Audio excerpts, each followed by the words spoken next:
Bismillahirrahmanirrahim. Assalamualaikum warahmatullahi wabarakatuh. Duli Yang Teramat Mulia Paduka Seri Pengiran Muda Mahkota Pengiran Muda Haji Al-Muhtadi Billah, Ibni Kebawah Duli Yang Maha Mulia Paduka Seri Baginda Sultan Haji Hassanal Bolkiah Muizzaddin Wad Daulah, Menteri Kanan di Jabatan Perdana Menteri, dan Yang Teramat Mulia Paduka Seri Pengiran Anak Isteri Pengiran Anak Sarah binti Pengiran Haji Saleh Abrahaman malam tadi berkenan berangkat menyaksikan perlawanan akhir bola sepak Piala FA Brunei 2025. Perlawanan berlangsung di Stadium Negara Hassanal Bolkiah, Brakas. Berangkat sama, anak-anda Duli Yang Teramat Mulia, Yang Teramat Mulia Pengiran Muda Abdul Muntakim, Yang Teramat Mulia Pengiran Anak Munirah Madhul Bolkiah, Yang Teramat Mulia Pengiran Muda Muhammad Aiman, dan Yang Teramat Mulia Pengiran Anak Fatimah Az-Zahra Raihanul Bolkiah. Keberangkatan Duli Yang Teramat Mulia dijunjung oleh Yang Berhormat Datuk Seri Setia Haji Awang Nazmi bin Haji Awang Muhammad, Menteri Kebudayaan Belia dan Sukan. Dalam perlawanan ini, pasukan DPMMFC menewaskan Indra AC 1-0 untuk muncul juara. Luis Matias Hernandez muncul wira DPMMFC selepas menjaringkan gol tunggal perlawanan.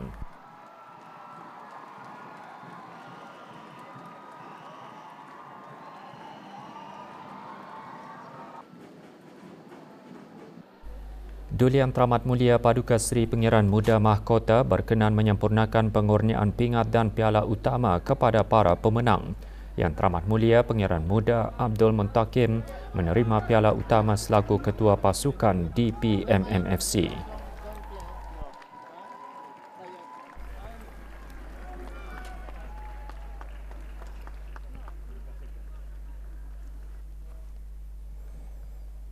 Penerbangan keempat dan terakhir yang membawa 230 bakal jemaah haji negara Brunei Darussalam selamat tiba di lapangan terbang antarabangsa Putra Muhammad bin Abdul Aziz, Madinah pada pukul 2.49 petang waktu Madinah.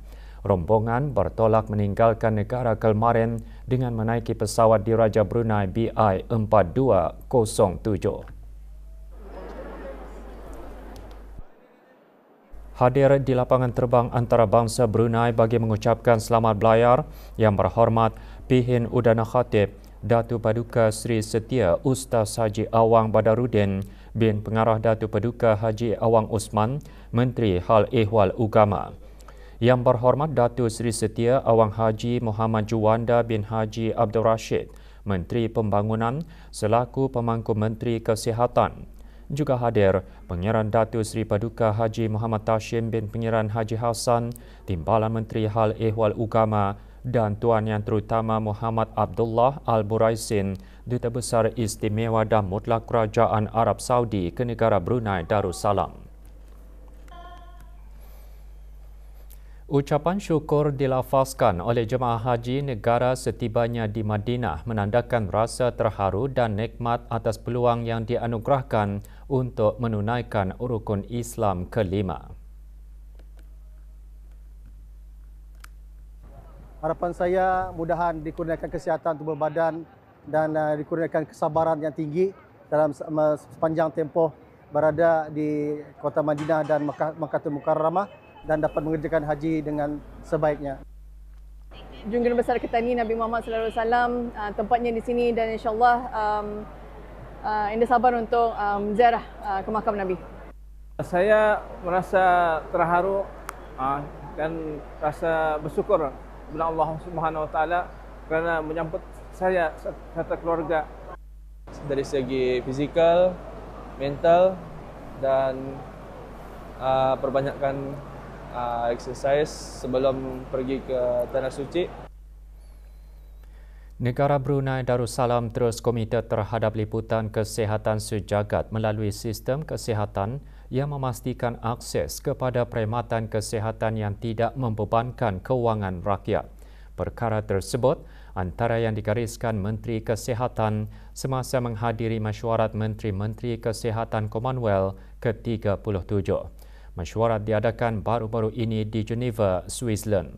Yang Berhormat Datuk Seri Setia Dr. Awang Haji Muhammad Isham bin Haji Jaafar seterusnya menekankan seperti kebanyakan ahli Commonwealth yang lain, negara juga menghadapi cabaran termasuk peningkatan kos penjagaan kesihatan, peralihan demografi, peningkatan beban penyakit tidak berjangkit dan keperluan yang semakin meningkat untuk perkhidmatan kepakaran. Mesyuarat menghimpunkan jemaah menteri-menteri kesihatan, perwakilan dan pegawai kanan dari negara-negara Commonwealth untuk membincangkan kerjasama dalam pembiayaan untuk kesihatan yang lebih inovatif dan mampan. Perbincangan menumpukan kepada pengukuhan sistem kesihatan dan memastikan akses yang adil dan saksama kepada perkhidmatan kesihatan dalam kalangan negara anggota sesuai dengan tema mesyuarat tahun ini iaitu melabur dalam kesihatan. Pembiayaan mampan untuk Commonwealth yang saksama. Mesyuarat diakhiri dengan persetujuan untuk meluluskan kenyataan mesyuarat berkenaan yang menggariskan dasar-dasar utama, cadangan dan komitmen negara anggota Commonwealth.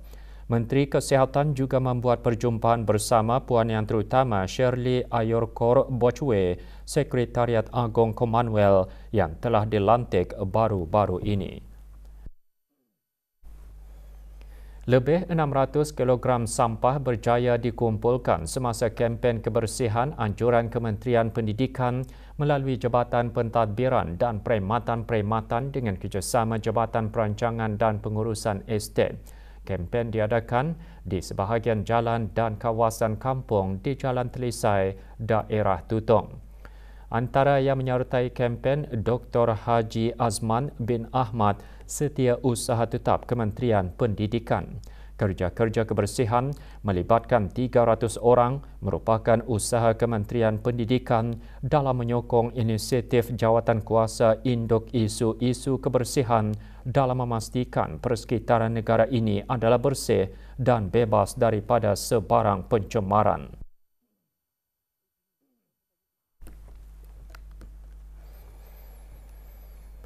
Bersempena dengan persidangan dan pameran pertengahan tahun Brunei MICE 2025, Kementerian Sumber-Sumber Utama dan Pelancongan melalui Jabatan Perhutanan dan Jabatan Perikanan dengan kerjasama Institut Penyelidikan Biodiversity dan Alam Sekitar AIBA, Universiti Brunei Darussalam UBD dan Pony Group Sendirian Berhad malam tadi menganjurkan makan malam mengalu-alukan ekspedisi Brunei Darussalam dari hutan ke Terumbu 2025.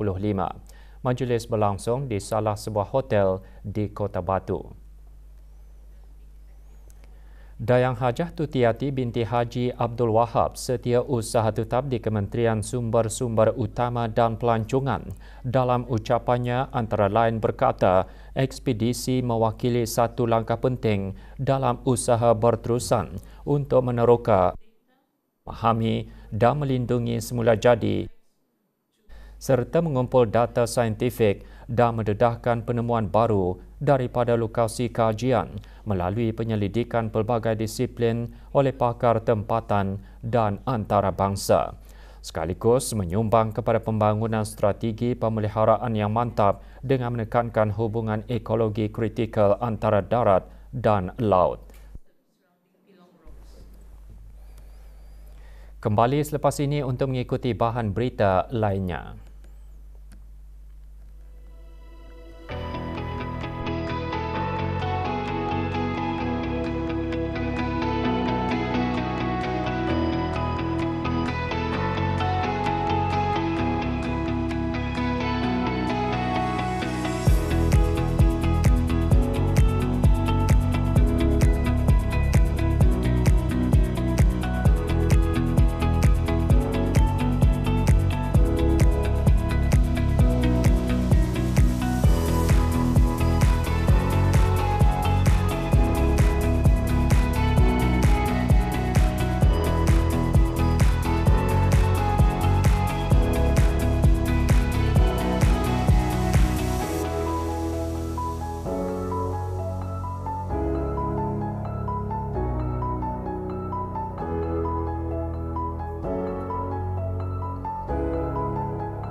Persatuan Keselamatan Siber Brunei BCSA tahun ini terus memperkukuh komitmen untuk memajukan pendidikan keselamatan siber, memupuk kerjasama antarabangsa dan memberi pendedahan berharga kepada amalan industri dunia sebenar bagi pelajar tempatan dengan mengikuti pembelajaran luar negara.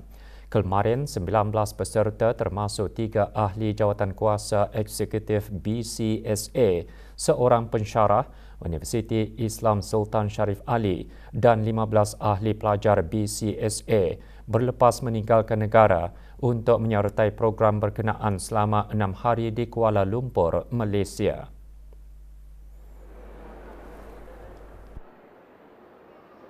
Dianjurkan dengan kerjasama ROSEC Malaysia, program antara lain bertujuan meningkatkan kesedaran dan pemahaman belia tentang dimensi sosial, budaya dan politik bandar serantau dan meningkatkan kesedaran tentang peluang pertumbuhan ekonomi dalam pasaran serantau.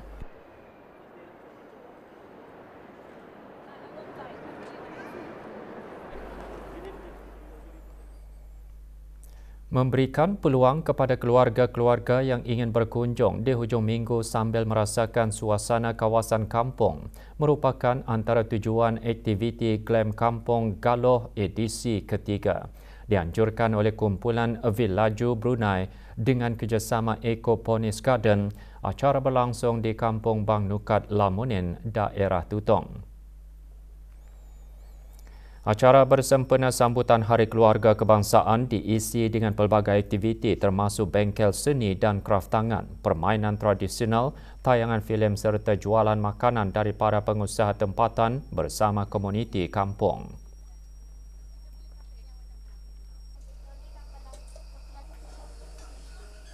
Tujuannya ialah untuk meningkatkan kesedaran kasih sayang melalui aktiviti yang berkonsepkan kekeluargaan.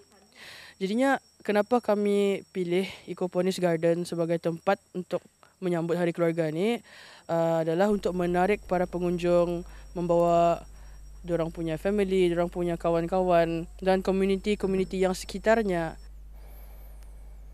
Kementerian Kesihatan dengan kerjasama Kementerian Pendidikan akan melaksanakan pusingan kedua kaji selidik penilaian penularan TAS 2 sebagai salah satu inisiatif program penghapusan filariasis limfatik kebangsaan negara Brunei Darussalam. Inisiatif tersebut dilaksanakan atas saranan Pertubuhan Kesihatan Sedunia WHO bagi negara Brunei Darussalam sebagai susulan pelaksanaan kaji selidik pusingan pertama yang selesai dijalankan pada tahun 2016.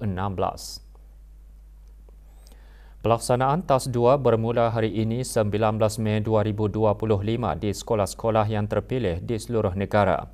Kaji selidik penilaian penularan ialah satu kaedah untuk menilai sama ada program penghapusan filariasis limfatik kebangsaan telah berjaya menyekat penularan penyakit tersebut di negara ini.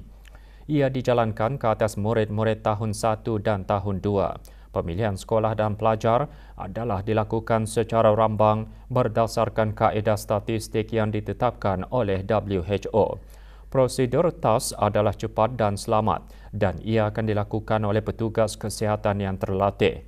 Ibu bapa dan penjaga serta masyarakat amnya diseru untuk memberikan kerjasama penuh dalam memastikan kejayaan pelaksanaan kaji selidik dan program berkenaan.